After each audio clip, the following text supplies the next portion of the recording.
ليس هناك أقوى من فكرة ولدت في وقتها ووجدت الظروف الملائمة لتنفيذها، وهي معاهد التكوين المهني، مراكز لبناء الأفكار المستحدثة واكتشاف المواهب الفذة نتيجة خبرات ولدت في بيئة ابتكارية.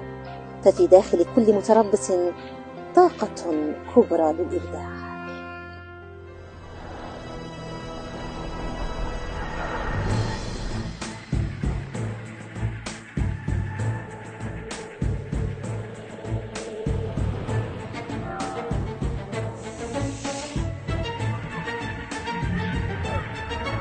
يزداد قطاع التكوين والتعليم المهنيين توهجا حينما تركن مؤسسته إلى إيجاد نموذج يرتكز أساسا على التلقين الممارسة.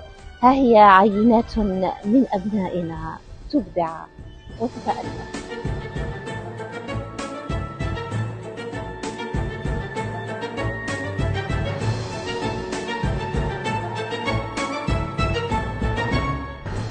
كان حلما قديما قرر أن يحققه معا في أحد معاهد التكوين بالولاية.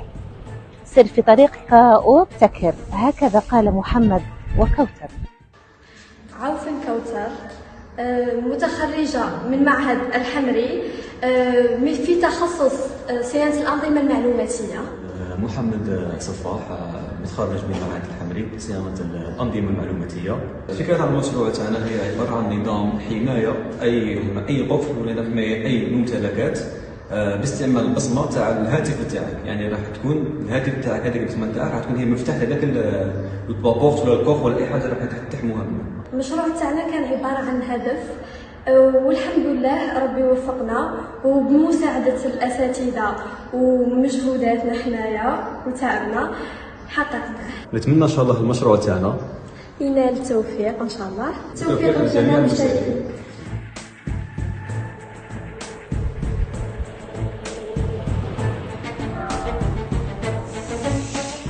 هو شاب مؤمن بالقضايا الكبرى، ينبع من داخله صوت الإنسان. يقول محمد الأمين: ما دمت تؤمن بقلبك فإن تأثيرك سيكون أكثر مما تتخيل. محمد الأمين ماضي، متمهل من معهد عايد حواس بالطيور، تخصص كيمياء صناعية. اليوم جيت نشارك في المعرض بتطبيق اللي غادي يسهل ما بين المريض والطبيب. هذا التطبيق جاتني الفكرة تاعه خاصة أصحاب الأمراض المزمنة والناس اللي تكون في مناطق الظل البعيدة عن المدينة. نشوفوا باللي في هذيك المناطق يكون فيها أطباء قلال. هذا التطبيق غادي يقرب المسافة ما بين المريض والطبيب، غادي يقرب المسافة بيناتهم. وإن شاء الله هذا التطبيق غادي نمثل به ولاية وهران، وإن شاء الله وبالتوفيق لكل المشاركين.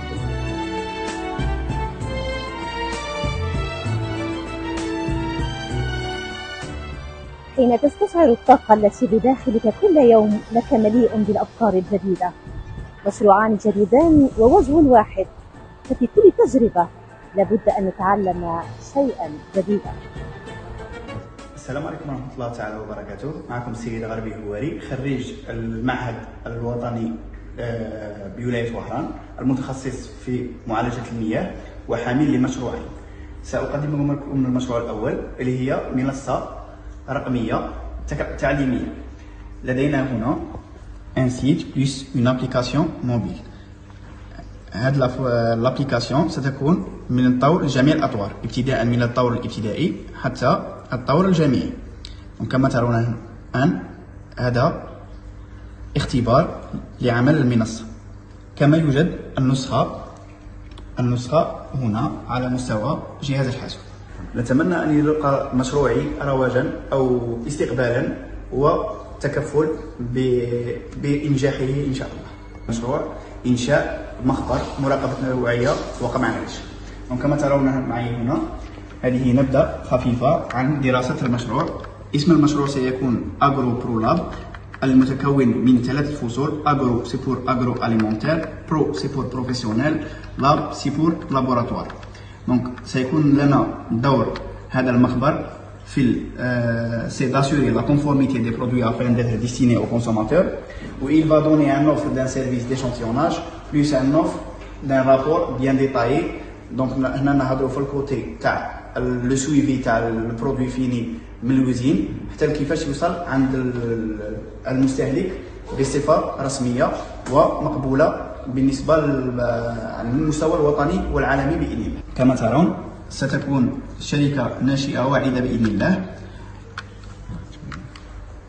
شكرا للوزاره التي منحتنا هذه الفرصه لتقديم مشاريعنا والتكفل بها باذن الله. شكرا لكم. يمتلك كل واحد منا لحظة تغير حياته. الطبيعة أيضا بداية جديدة لتحدي جديد. فلنشاهد. سيد بوزي محمد، متخرج من مركز التكوين المهني مصرغين شعبة تربية النحل. أنا إنسان محب للطبيعة، أحب النحل بصفة خاصة، وأتتني الفكرة من حبي للطبيعة أني أتخصص في تربية النحل. بدأت مشروعي والآن أنا بفضل الله حامل لمشروع تربية النحل الذي سوف أشارك به في الصالون الوطني للابتكار. إن شاء الله سوف أشرف ولاية وهران وأمثل أحسن تمثيل على المستوى الوطني. أعثر على هدفك، حينها فقط سيعلو صوتك. نولد من جديد كل صباح في حياة مليئة بالفرص. الزلف اللون. أنا أيتاي سميسة، خريجة مركز التكوين المهني بوجمعة في ولاية وهران، تخصص خياطة بصفة عامة. جاتنا الفكرة أنا والزوج تاعي نديروا مؤسسة مصغرة في كل ما يخص الفندقة ولوازم المنزل، وسأشارك إن شاء الله في الصالون الوطني للإبداع والابتكار في طبعته الرابعة، وندعو للتوفيق للجميع إن شاء الله.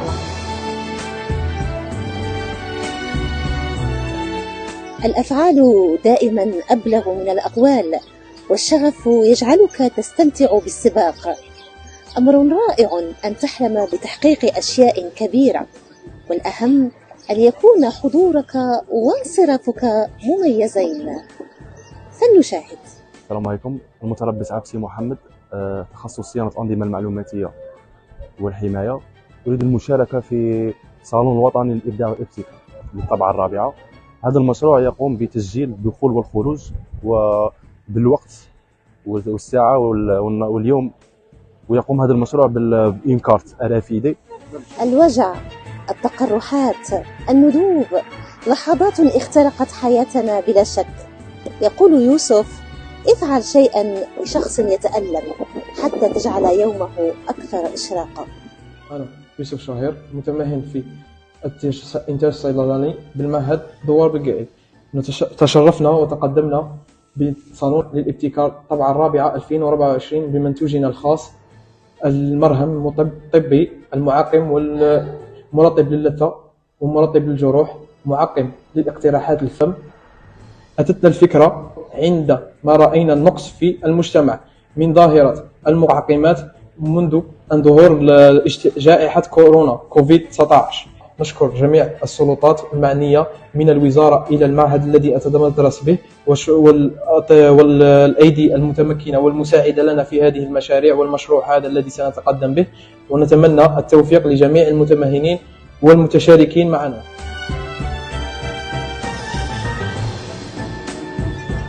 ما الحياة إلا رحلة تقدم لنا فرص النجاح والتطور بشكل متواصل. حين تشرق الشمس يبدأ أكيد يوم جديد.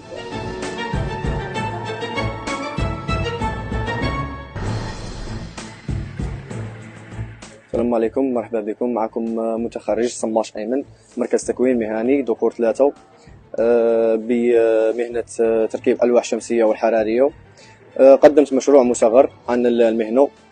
عندنا هنا البانو يستقبل الطاقة الحرارية والشمسية ويقدمها إلى المحول. المهنة تاعه يحول الطاقة الحرارية إلى طاقة كهربائية وتفوت مباشرة إلى المنظم اللي نظم لنا الشحنات الكهربائية اللي تجي مبعثرة ويقدمها للباتري زعما تخزن في الباتري. نجمو نخدمو به شحال من حاجه، يعني نشعلو لامبو، نشارجو تليفون، حاجه خفيفه. هذا مشروع مصغر نجمو نسيو هنايا.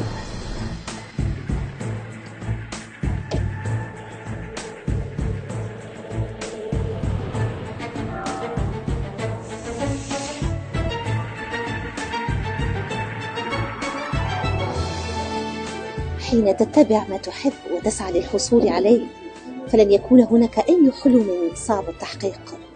فلنشاهد.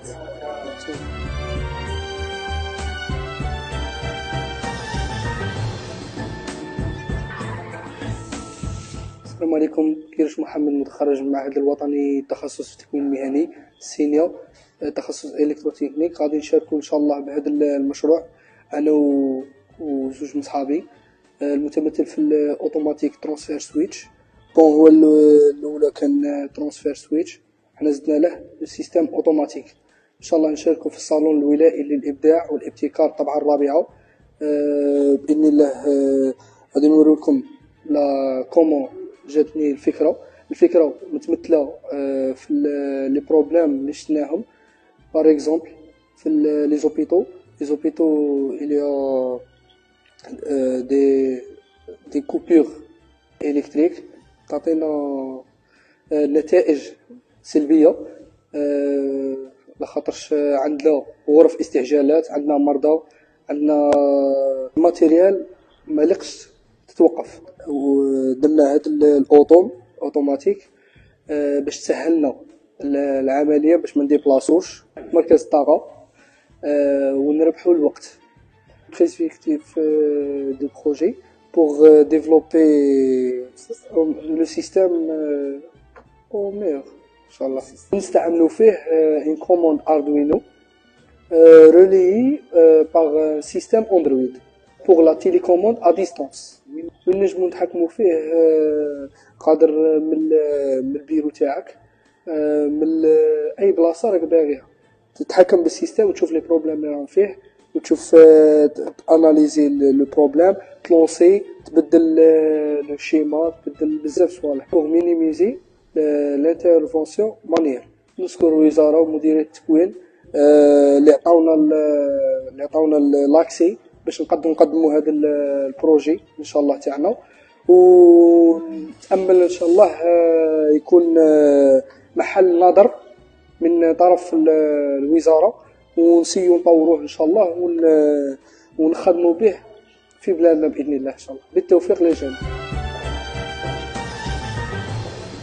يبدأ الابتكار حين ننظر للأشياء بصورة متفردة، كل شيء قابل للتطوير، لا شيء يبقى على حالته الأولى. هكذا قال طالب بروان بالعين.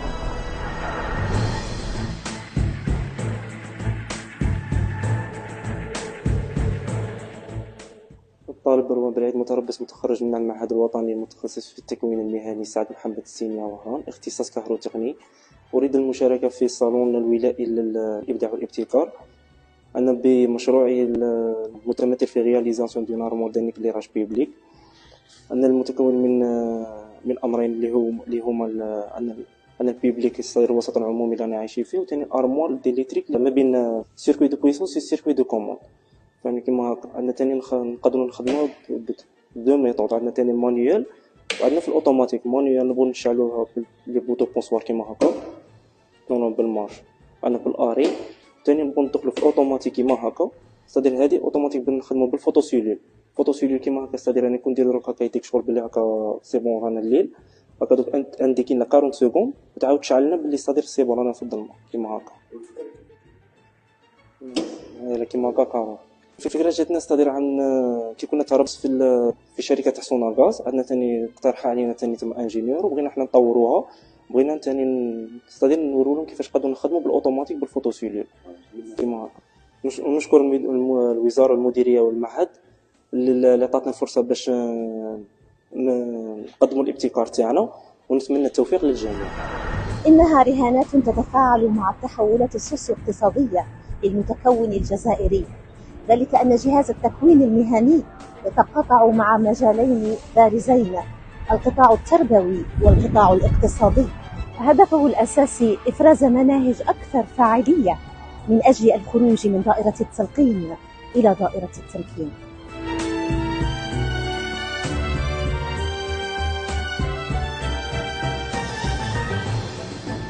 هكذا هي وهران، مدينة متجددة الرواء بشبابها وفتيتها، تعود إلى نفسها كل حين لتنبعث من جديد، مرتكزة على مشرط الحداثة ودون ما أن تنسلخ عن تمدنها العربي الإسلامي.